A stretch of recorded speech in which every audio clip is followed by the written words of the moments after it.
Khamagani people. My name is Nandita Sudha Tiwari and welcome back to my channel, that is Professor Tiwari. I hope you liked last lecture on topic motion of class 9, and today we will gonna move ahead in the same chapter, motion. So in the last lecture we basically talked about motion. We understood that what is motion and what is distance, what is displacement, and we have also seen that what are the things which define motion, distance and displacement around us. Okay, so first I am gonna write the name of the chapter, that is motion.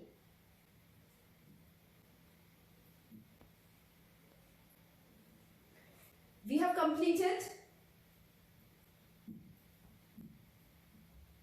distance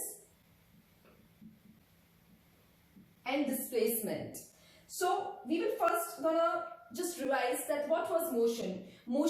What was motion? A body is said to be in motion if its position changes continuously with respect to a stationary object taken as reference point over the duration of a period or time. Okay, but we don't need to remember the standard definition. What we need to remember is just three things. That is, one is the moving object.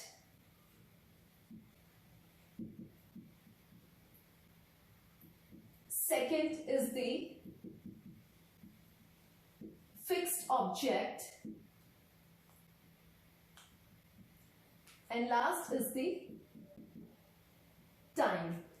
So when the moving object continuously changes its position with respect to a stationary object taken as reference point, then over the duration of period we say that the body is moving or is in motion. Okay, so yesterday we understood this thing, but now today we will gonna understand it by one more example. For example, as I said in the last lecture, that what are fixed objects? Fixed object can be anything like trees, hospitals, school, any kind of buildings, monuments, electric poles or telephone poles around you guys. Okay, so what we're gonna do is, let's just suppose that I'm not very good at drawing, but let's just suppose that this is a house. Okay, this is a house and basically this is a tree, and both of these are what? Both of these are fixed objects. Okay, and let's just assume there is this car, though it doesn't look like a car, I know, but let's just suppose it. Okay, so this is a car, and we are saying, we are assuming, we are supposing, or we are imagining that this car is in motion.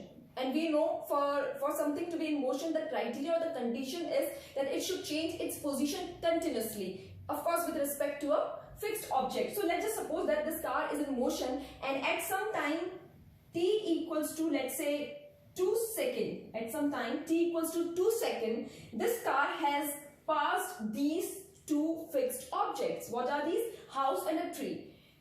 कुछ time के ऊपर ये car लगातार motion के अंदर है, और जैसे ही कुछ टाइम लाइक 2 सेकंड बाद में जब शुरू हुई ये कार, स्टार्ट हुई, स्टार्टिंग पॉइंट पे स्टार्ट होने के बाद में 2 सेकंड बाद में ये कार जो है, जो फिक्स्ड ऑब्जेक्ट्स आपके हैं हाउस और ट्री, इनके सामने से निकलती है.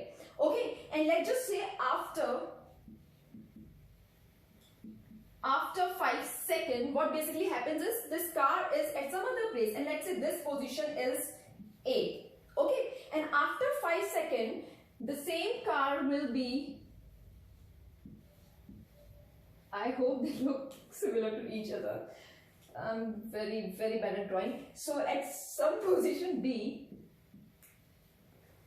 now this car is over here after 5 seconds. So now we can say that this car is in motion. How? Because we have seen or we have visualized this moving object in terms or while keeping a reference point, and that reference point is a fixed object.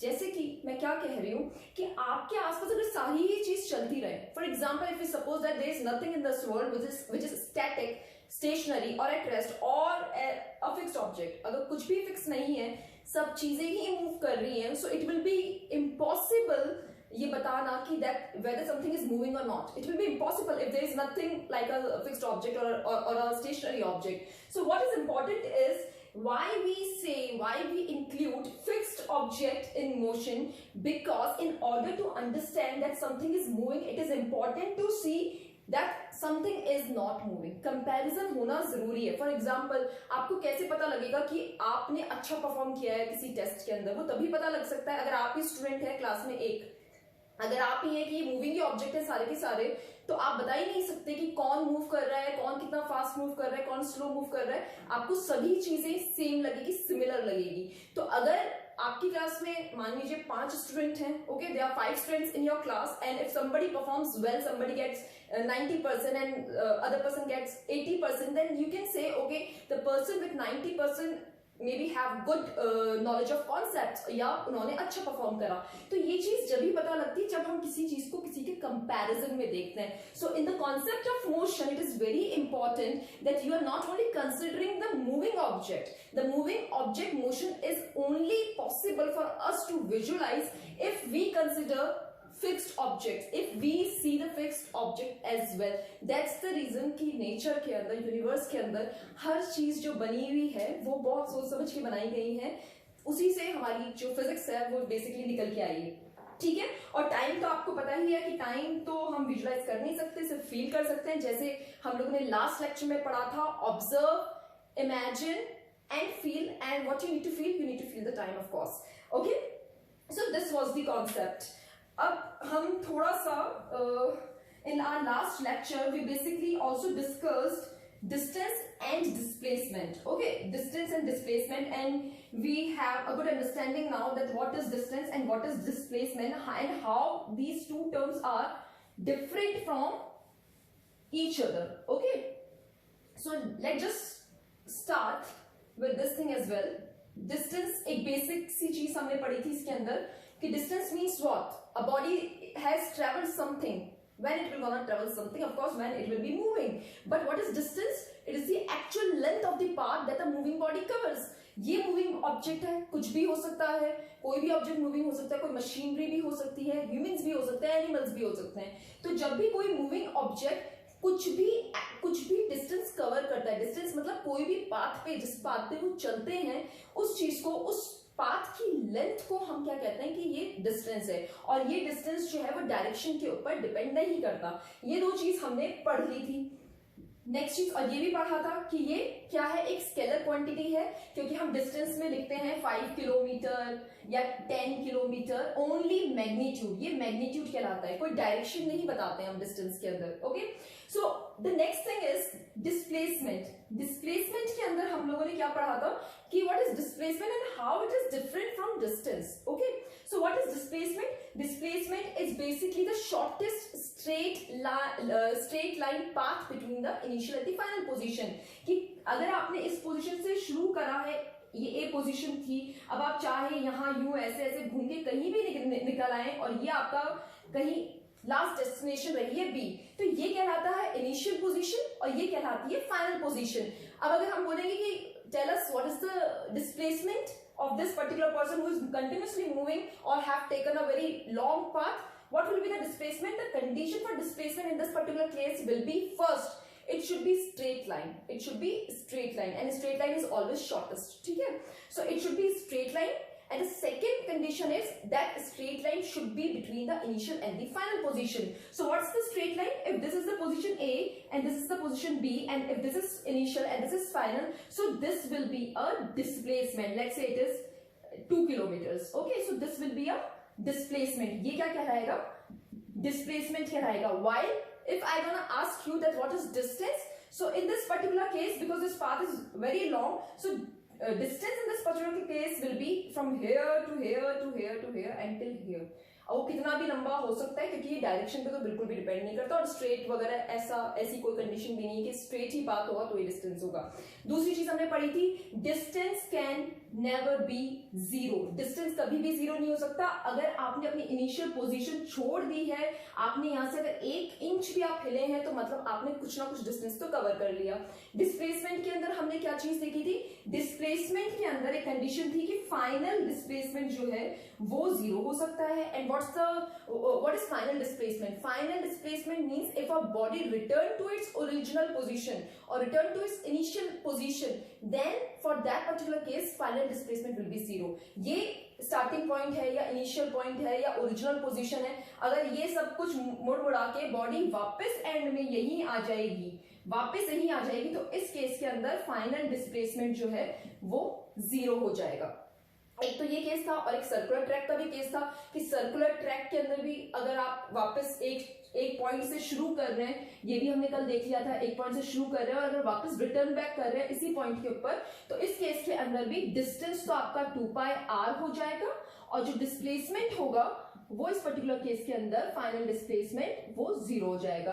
अगर return back कर रहे हैं यहां, तो अगर return back नहीं कर रहे हैं इन दैट पर्टिकुलर केस, मान लीजिए यहां पे है बॉडी और अगर यहां बॉडी पहुंच गई है, ये कोई let's just say Suyash, okay, ये कोई सुयश है, वो सर्कुलर ट्रैक के ऊपर मूव कर रहे हैं कंटिन्यूअसली और यहां से स्टार्ट करा उन्होंने और वो कुछ इस पोजीशन के ऊपर पहुंचे हैं, बी पोजीशन पे, और अगर अब पूछा जाए आपसे डिस्प्लेसमेंट, तो आप शॉर्टेस्ट स्ट्रेट लाइन ड्रॉ करके बता सकते हैं कि ये शॉर्टेस्ट स्ट्रेट लाइन है तो ये डिस्प्लेसमेंट हो सकता है. बट अगर सुयश यहां पहुंच जाएंगे और फिर पूछा जाएगा कि now you have to tell that what's the resultant displacement, final displacement और displacement, then you will gonna say it is zero because Suyash has came back to its original position. ठीक है, ये चीज हमने कर ली थी. अब now what's new today is that we will gonna see one example and that example will be based on distance and of course displacement, जिससे कि थोड़ा सा concept clear हो जाए. It's very important to understand the concept and your concept gets clear when you do practice numericals or questions. Okay, let's just say let's just assume one condition or a situation. There is a person, yesterday we assumed Priya, Piyush and Suyash. Okay, so we will gonna say, okay, let's just assume there is some boy named Rohan, okay, and he started his journey and he traveled 1.5 meter in east direction. Okay, this boy or man, whatever, this person traveled 1.5 meter in east direction. After that he traveled some, what we can say, 2 meter in south direction. Okay, and then 4.5 meter in east direction again. Okay, this is the question. What's the question? 1.5 meter in east, then he moved 2 meter in south and then 4.5 meter in east direction. Okay, so now the question is basically asking, you have to tell that what's the distance in this particular case, what will be the final distance and what will be the displacement in this particular case. So what we can do is, we can assume that this is the north direction, this is south direction, this is west and this is east direction, and let's just try to bring this in picture while drawing some figure. Okay, what we can do is, let's just say this person Rohan started from this position A, and because this is the east direction, so of course east direction, he first moved 1.5 meter in east direction, so this is 1.5 meter and this is the east direction. After that he traveled 2 meter in south direction, so this is 2 meter and this is south, so this is the south direction and he traveled 2 meter in south, then 4.5 meter in east direction, 4.5 meter, and they have not said anything about the final destination, but because they have not mentioned anything, so we were gonna assume that this was his final position, B was his final position, and after that maybe he has not moved more. Okay, so in this particular case, what will be the distance, total distance, resultant distance or final distance? What will be the total distance? Simple, the actual length of the path irrespective of the direction. Even if he is moving in east direction, then south and then east, it doesn't matter. It doesn't matter to distance. Okay, we just need to think about the magnitude. This is the magnitude. We don't need to think about the direction. So what it will be? The actual length of the path. So this was the only path and we can just calculate its length. That will be 1.5 plus 2 plus 4.5 meter. Okay, you can just calculate this thing and it will be done. 4, 5, 6, 7 and it will be 8 meters. So this is the distance which he has covered. Now what they are also asking is the final displacement or displacement, and what it will be. Displacement की क्या requirement होती है? Actual length of the path तो हमने distance के लिए बता दिया, डिस्प्लेसमेंट के लिए इनिशियल और फाइनल पोजीशन के बीच की स्ट्रेट लाइन। तो देखिए ये इनिशियल पोजीशन थी, वो फाइनल पोजीशन थी।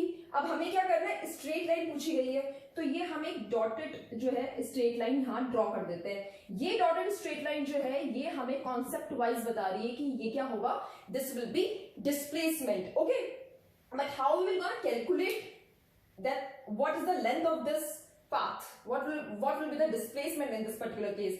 See, we can like add 1.5 meter, 2 meter and 4.5 meter for distance, but basically in this particular question, because if you are not doing geometry, in geometry you have that particular idea, concepts वगैरह होते हैं जिनके through आप इनको geometry को use करके निकाल सकते हैं, but because we are in junior class and we are studying in junior class, तो हम उसी हिसाब से चलेंगे। 1.5 मीटर, बिकॉज मीटर में दे रखा है, और हम लोगों के पास में क्या होती है, स्केल होती है जो बेसिकली सेंटीमीटर्स के अंदर होती है। So what we can do is we can say let just assume, again physics में बहुत सारी चीज सपोज करनी पड़ती है, अज्यूम करनी पड़ती है, तो लेट जस्ट अज्यूम कि 1 metre is basically equal to 1 centimetre, what ever it is. ठीक है, अज्यूम किया है, होता नहीं है, बट हम अज्यूम कर रहे हैं कि 1 मीटर 1 सेंटीमीटर के बराबर है, तो मतलब 1.5 मीटर 1.5 सेंटीमीटर हो जाएंगे, 1.4 metre 1.4 centimetre, and then 2 metre will be 2 centimetre. ठीक है, ये हमने अज्यूम कर लिया। अब आपने करना क्या है, ये फिगर मैंने तो यहाँ पे एक जर्नली ऐसे रफ बनाया है, बट इस पर्टिकुलर केस के अंदर आपके पास स्केल अवेलेबल होती है, आप सिंपल कर सकते हैं, क्योंकि 1.5 मीटर मतलब 1.5 सेंटीमीटर हमने अज्यूम करा है। You can just draw 1.5 centimetre by using a scale, and then 2 centimeter by using a scale, and then 4.5 centimeter again using a scale। आप जब इसे स्केल के माध्यम से बनाएंगे या स्केल को यूज करके बनाएंगे, देन आप फाइनली यहां से यहां तक की स्ट्रेट लाइन स्केल के थ्रू खींचिए, ड्रॉ करिए, and then you can see कि ये कितना आ रहा है स्केल के ऊपर। ठीक है, आप कैलकुलेट कर सकते हैं स्केल के through. So this was a very basic exercise. तो इस तरीके से करा जाता है। बेसिकली इसको कराने का सिर्फ एक ही मकसद था कि आपको कॉन्सेप्ट क्लियर हो जाए कि डिस्प्लेसमेंट अगर देखना है तो हमेशा स्ट्रेट लाइन की बात करनी है, हमेशा आपको ये देखना है उसके अंदर कि वो इनिशियल और फाइनल पोजीशन के बीच की स्ट्रेट लाइन होनी चाहिए, और दूसरी चीज डायरेक्शन डिपेंडेंट होती है। तो ये मान लीजिए ये कुछ स्केल से हमने पूरा ड्रॉ करा, और ये जो डिस्प्लेसमेंट आ रहा था, हमारा डिस्प्लेसमेंट जो आ रहा था, मान लेते हैं कुछ 6 मीटर है, तो ये सिर्फ 6 मीटर नहीं लिखेंगे आप, आपको डायरेक्शन बताना पड़ेगा। तो डायरेक्शन क्या है, जो भी आपका फाइनल डायरेक्शन था उस डायरेक्शन में तो आप कहेंगे 6 मीटर टूवर्ड्स ईस्ट, ये आपका हो जाएगा, और 8 मीटर सिर्फ 8 मीटर रहेगा। आप अगर आगे लगा भी देते हैं डायरेक्शन तो कोई फर्क नहीं पड़ेगा, बट डिस्प्लेसमेंट में अगर आपने डायरेक्शन नहीं लगाया तो वो डिस्प्लेसमेंट नहीं है, फिर उसके कोई मार्क्स नहीं मिलेंगे। ठीक है, तो ये चीज हो गई थी। Now what we will gonna do today is basically a little bit new concept, हम थोड़ा सा उसे समझ लेंगे। ठीक है, so first I will learn a bit.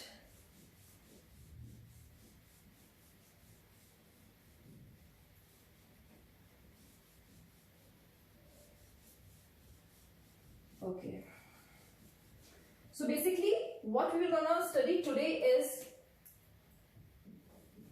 uniform motion and non-uniform motion.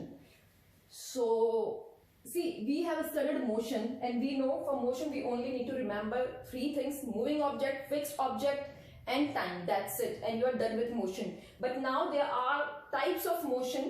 So what are the 2 types of motion? The 2 type of motion is, first is uniform motion, and the second is non-uniform motion. So we will gonna move step by step. Okay, what is uniform motion? Again, as I said in my last lecture, that you don't need to jump direct to the standard definition. You just first need to understand that what these words are saying to you or conveying you. अगर आप थोड़े बहुत ही पढ़े लिखे हैं तो आप basic तो मतलब समझते ही हैं इनका, चाहे हिंदी में या इंग्लिश में, but you can get that. So what is uniform and what is motion? Of course we already know what is motion: moving object, fixed object and time. That's it, we know the motion. What is uniform? Uniform का मतलब होता है equal, बराबर, constant, regular, मतलब जो चीज बराबरी में रहे, ठीक है, इक्वालिटी में रहे, रेगुलरिटी में रहे। अब यूनिफॉर्म को हम फिजिक्स में भी अलग अलग सेंस में यूज करते हैं, that we will gonna study further when we will gonna move ahead in different chapters basically, ठीक है। तो यूनिफॉर्म का हम क्या क्या मतलब बता सकते हैं, कांस्टेंट जो बहुत ही कॉमनली यूज होता है फिजिक्स के अंदर इसके रिस्पेक्ट में, या हम कह सकते हैं एक तरीके से रेगुलर भी, ठीक है। ये कुछ बेसिक इसके मीनिंग होते हैं। Now what we have to understand about uniform motion is, आप ये वर्ड देखिए, कांस्टेंट मोशन, मतलब कुछ इन दोनों के बीच में रिलेशन है। And what that relationship is, basically that relationship is, see when we say uniform motion, इसका मतलब, मोशन का मतलब तो क्या है कि कोई मूविंग ऑब्जेक्ट चल रहा है, ये तो कंफर्म बात हो गई। तो कोई मूविंग ऑब्जेक्ट चल रहा है, यूनिफॉर्म मतलब रेगुलर वे में या कांस्टेंट वे में। इसका मतलब कि कोई जो चलने वाला ऑब्जेक्ट है, if there is some moving object, that basically that object is definitely covering something, and what that thing is covering, what the object is covering, the object is covering distance. आपने देखा, हम definition पे नहीं जा रहे हैं, हम सिर्फ इन दो वर्ड्स के बारे में सोच रहे हैं कि कोई मोशन है तो डेफिनेटली कोई मूविंग ऑब्जेक्ट है, मूविंग ऑब्जेक्ट है तो वो चल रहे होंगे, वो चलेंगे तो डिस्टेंस तो कुछ ना कुछ कवर होगा, तो कोई डिस्टेंस कवर हो रहा है। और डिस्टेंस, फिर आप इस वर्ड पे आइए कांस्टेंट के ऊपर या रेगुलर के ऊपर, इसका मतलब डिस्टेंस जो है वो कवर हो रहा है इक्वालिटी के अंदर, रेगुलर वे में। और साथ में कॉन्सेप्ट आ जाता है टाइम का, क्योंकि कोई भी चीज रेगुलर है या नहीं है, मैंने जैसे कहा time, you have to feel time every time, you can not visualise time, but time is always present and it will always be there, ठीक है। तो हमने क्या देखा, यूनिफॉर्म और मोशन से, मोशन से आ गया मूविंग ऑब्जेक्ट, और यूनिफॉर्म का मतलब कांस्टेंट या रेगुलर। तो अगर चलेंगे तो डिस्टेंस कवर होगा, और डिस्टेंस कवर होगा वो तभी पॉसिबल है जब टाइम की प्रेजेंस होगी किसी भी चीज को रेगुलर देखने के लिए। You have to keep time in mind, okay? So what will be the definition of uniform motion? The definition of uniform motion will be, again, a body has uniform motion when it travels equal distance in equal interval of time। तो ये बात आ गई। तो अब देखें क्या है, क्या चीज कॉमन है, बॉडी, वो मूविंग ऑब्जेक्ट हो गया जो मूव कर रहे हैं, उनको यूनिफॉर्म मोशन में तभी मानेंगे, we will only gonna consider body as a uniform motion when it travels what, equal, और इक्वल मतलब यहाँ यूनिफॉर्म से आ रहा है, देखें जब वो इक्वल डिस्टेंस कवर करती है, किसमें, इक्वल इंटरवल ऑफ टाइम में। तो ये तीनों चीजें हमें वर्ड्स, टर्मिनोलॉजीज इस बेसिक दो वर्ड से मिल गए थे, ठीक है। Equal interval of time, time will always B equal, ठीक है। ये नहीं है कि ये अनइक्वल हो सकता है डिस्टेंस, बट टाइम कभी भी अनइक्वल नहीं हो सकता, बिकॉज 1 सेकंड के बाद दूसरा सेकंड, तीसरा सेकंड, 1 घंटे के बाद दूसरा घंटा होना ही है। It's not possible that you can delay time और यू कैन स्लो टाइम और you can make time move faster, that's not possible at least on earth अभी के लिए, ठीक है। तो ये वाली चीज हो जाती है। तो एक बॉडी को यूनिफॉर्म मोशन में तब माना जाएगा अगर वो इक्वल डिस्टेंस कवर कर रही है इक्वल इंटरवल ऑफ टाइम में। फॉर एग्जांपल, अगर कोई कार हम कहें कांस्टेंट स्पीड से मूव कर रही है, कांस्टेंट स्पीड एक और सिनोनिम है यूनिफॉर्म का ही, कांस्टेंट स्पीड से, और हमें कहा गया है कि वो जो कार की स्पीड है दैट इज बेसिकली 10 मीटर पर सेकेंड। कितनी है, 10 मीटर पर सेकेंड है कार की स्पीड, ठीक है। तो अब हम इससे क्या कह सकते हैं, 10 मीटर पर सेकेंड, और कांस्टेंट वर्ड जुड़ा है, इसका मतलब कार जब शुरू हुई तो फर्स्ट सेकेंड भी उनकी स्पीड 10 ही थी, सेकेंड उनकी स्पीड कांस्टेंट रेट से बढ़ रही है क्योंकि इक्वल रेट से बढ़ रही है, तो प्लस 10 ही होगा, 20, देन 30 एंड देन 40। तो ये जो है बेसिकली फर्स्ट सेकंड में 10 मीटर कवर, सेकंड में 20, then 30 and then 40 and so on. तो ये हो जाता है यूनिफॉर्म मोशन। अच्छा, यूनिफॉर्म मोशन का बेसिकली एग्जांपल्स की अगर हम बात करें तो एग्जांपल क्या हो सकता है यूनिफॉर्म मोशन का, जैसे अभी मैंने बात करी टाइम की, कि hands of a watch, hands of watch ये एक यूनिफॉर्म मोशन का है। जैसे मैंने कहा सेकंड की सुई वैसे ही उतना ही डिस्टेंस कवर करेगी उतने ही टाइम के अंदर जितना वो करती आ रही है, आप उसको आप चेंज नहीं कर सकते, टाइम को ना स्लो कर सकते हैं ना आप फास्ट कर सकते हैं, वो कांस्टेंट ही रहेगा। तो हैंड्स ऑफ अ वॉच एक एग्जांपल हो गया। दूसरा एग्जांपल बेसिक, जैसे मैं कहती हूँ कि आपको फिजिक्स जो है वो अपने आसपास ही मिल जाएगी। फिजिक्स दुनिया में पहले आई है, किताबों में बहुत बाद में आई है, तो आप किताबों से पहले जो है वो अपने आसपास की दुनिया में देखें। दूसरा एग्जांपल क्या है इसका, सीलिंग फैंस आप देखते हैं, उनकी जो मूवमेंट होती है उनकी ब्लेड्स की, अगर आपने फैन को उसमें नंबर दे रखे होते हैं, स्पीड दे रखी होती है 2, 3 या 4, तो अगर आप किसी एक नंबर पे सेट कर देते हैं तो वो जो ब्लेड्स होती हैं वो उसी तरीके से उस नंबर पे, जिस नंबर पे आपने सेट किया है, it will gonna move in that particular at that particular speed only. तो movement of blades of the ceiling fan is also an example of uniform motion. उसके अलावा दूसरा एग्जांपल हम देख सकते हैं, rotation and revolution of earth. Rotation and revolution of earth, rotation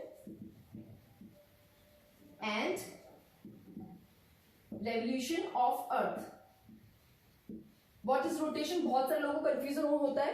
Rotation is basically what? Rotation means that when Earth or any planet when moves on its own axis or spin on its own axis, जब वो इस तरह से, अगर हम basic इसका example समझे तो क्या होता है, जो लट्टू हम लोग बचपन में खेलते हैं, या स्पिन ऑफ अ टॉप जिसको हम कहते हैं स्पिनिंग ऑफ अ टॉप, तो अर्थ जो है वो अपनी ही एक्सिस के ऊपर इस डायरेक्शन के अंदर मूव करती है और उसको हम क्या कहते हैं कि वो क्या है, रोटेशन कर रही है, रोटेट हो रही है।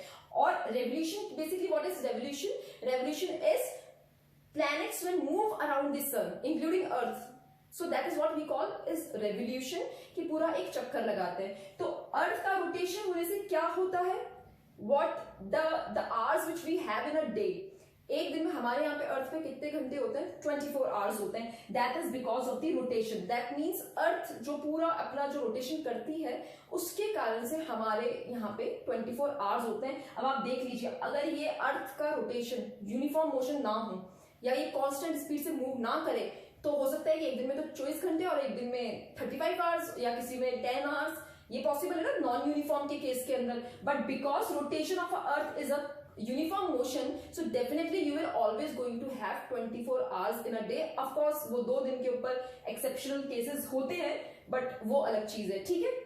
रेवोल्यूशन ऑफ अर्थ बेसिकली जैसे मैंने बताया कि प्लैनेट जो है वो सन के अराउंड मूव करते हैं, और उसके कारण क्या कॉन्सेप्ट आता है, जो हमारे साल के अंदर in 1 year we have 365 days, and वो 365 ही रहते हैं। एक फरवरी का हम एक्सेप्शन लीप ईयर के केस में छोड़ दें तो वो 365 डेज ही रहते हैं। That is because of the revolution of any planet around the sun, which basically decide how many days you will gonna have in a year, and that is also constant. ऐसे नहीं होता कि एक साल में तो 365 डेज और एक में 500 दिन है।